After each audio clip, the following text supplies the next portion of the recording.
महिलांच्या दृष्टिकोनातूनही सुरक्षेच्या दृष्टिकोनातून प्रश्न उपस्थित होतात. तर म्हणजे जसं तुम्ही तुमच्या स्वखर्चानं CCTV लावलेला आहे किंवा हे काही खूप महत्त्वाची पावलं आहेत जी उचलणं गरजेचं आहे.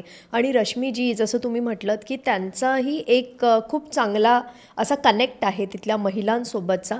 तर त्यांच्या काही अशा मुख्य मागण्या आहेत का किंवा त्यांच्या काही समस्या आहेत का ज्याकडे तुम्ही आता लक्ष केंद्रित करणार आहात? ताई, महिलांचं सक्षमीकरण आणि सबलीकरणासाठी शासनाच्या माध्यमातून अनेक योजना त्या ठिकाणी इंट्रोड्यूस होत असतात.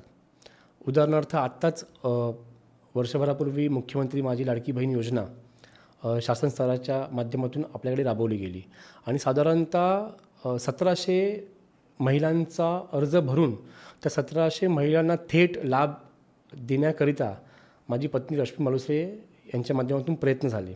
त्यांना ते लाभ आता आजपर्यंत मिळत आहेत. त्याचबरोबर मुंबई महानगरपालिकेच्या माध्यमातून स्वयंरोजगार महिलांना मिळावा यासाठी घरघंटी असेल, शिलाई मशीन असेल, ही जे काही उपकरणं आहेत ती दरवर्षी मुंबई महानगरपालिकेच्या माध्यमातून त्यांना मिळतात.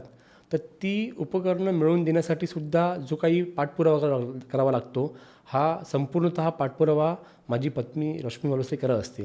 त्याचबरोबर महिलांच्या सुरक्षेच्या दृष्टिकोनातून त्या ठिकाणी CCTV लावणं किंवा निर्मलनगर पोलीस स्टेशन आम्हाला लागतं. त्या पोलीस स्टेशनच्या ज्या काही महिला कॉन्स्टेबल्स आहेत त्यांचं निर्भया पथक आहे. त्या निर्भया पथकाशी माझी पत्नी कनेक्ट आहे.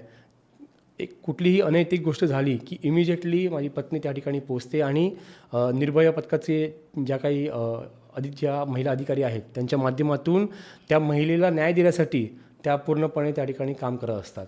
तर महिलांच्या सुरक्षेच्या दृष्टिकोनातून हे सर्व प्रयत्न चालू असताना ज्यावेळेला आम्ही महिलांशी इंटरॅक्शन करतो त्यावेळेला त्यांचा मूळ एकच प्रश्न असतो की दादा आम्हाला लवकरात लवकर इमारतीत जायचं आहे. आणि चर्चा करत असताना ते मला म्हणतात की हे जे लोकप्रतिनिधी आहेत हे का प्रयत्न करत नाहीत.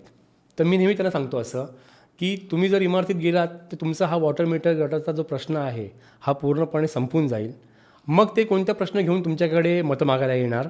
त्यामुळे ते प्रश्न सोडवत नाहीत. पण आपल्याला ते प्रश्न सोडवायचे आहेत येणाऱ्या काळामध्ये. तुम्ही काही काळजी करून निश्चिंत राहा. आपण हे प्रश्न त्या ठिकाणी सोडवू.